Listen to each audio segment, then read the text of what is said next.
Get ready because we're about to dive into Rippily. Today, we're going to talk about your camera, your mic, and taking a seat.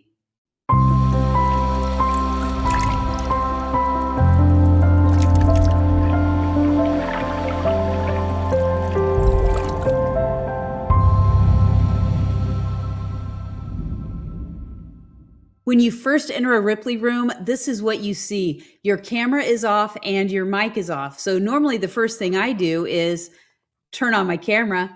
Hi, I'm Peggy McCartha, and we are going to talk about how easy it is to control your mic, camera, and where you're sitting.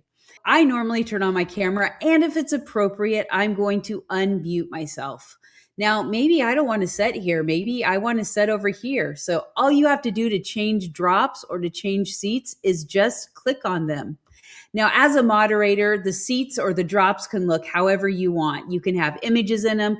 You can have them completely transparent like these. Now, most of my rooms, I keep them completely transparent because I just think it's cool that when you hover over it, they bounce or show up or whatever.